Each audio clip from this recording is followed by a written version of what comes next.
deal with Satan, you have to first discern him and know that he is the one. So discernment is first to recognize his work, then you use authority to stop him. Sometimes believers are stopped, hindered from using the authority because they think God is the one doing it. So Jesus gave us tools of discernment. I'm about to read one of them for you now. How many of you want to be able to function in discernment? You can tell when it's the devil and when it's God. Now watch. John chapter 10 verse 10. He said, until Jesus came, it was hard to discern when the devil was the one working and when it was God.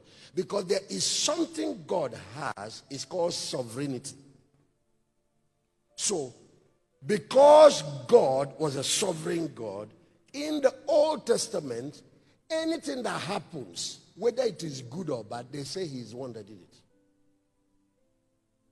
If you have a tornado now, and flood comes from that ocean and wipe Port Harcourt, do you know what is called in the news? Act of God or forces of nature. Until Christ came, there was no tool to differentiate when it was God doing something and when it was Satan.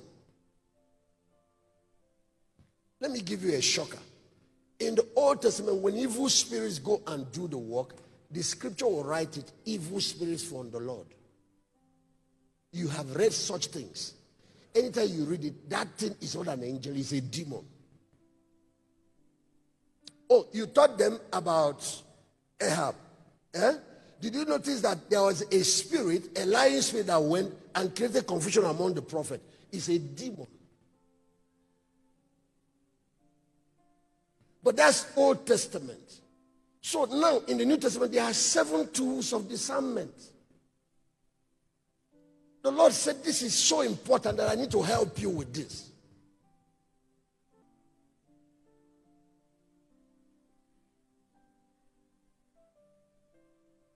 Okay, see one of the tools of discernment. There are 7 of them in scripture. The thief, until Jesus came, because nobody has lived in heaven and lived to know which is which. So now watch.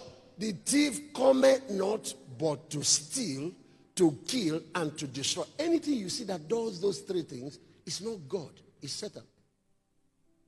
I come that they might have life and have it what? No. That's how you know when God is one in operation.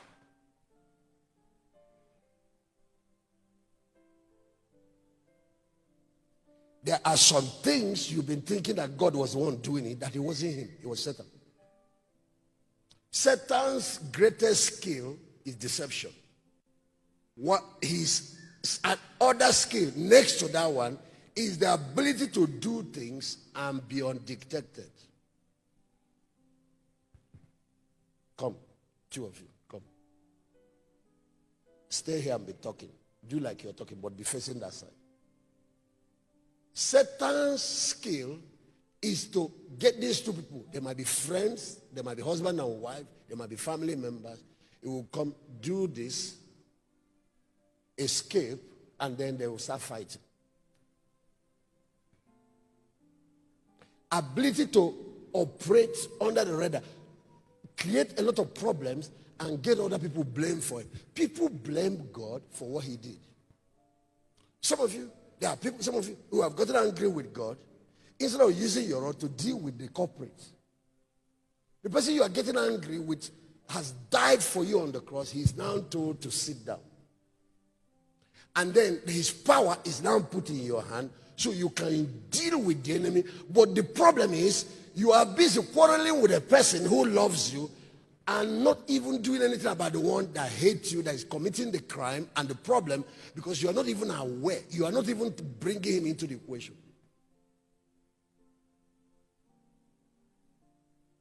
He can steal this man's phone, put it in this man's pocket, escape. I'm looking for my phone. The guy will say, which one is your phone? Because he didn't steal it. And now, as they are talking about it, this guy searches him and finds the phone. Now, he has scattered their marriage. He has scattered their family. He has scattered 2 friends. So he is now on this side, laughing and clapping as they are fighting. That's Satan for you. He's not very powerful like you people think. His strength is actually in deception.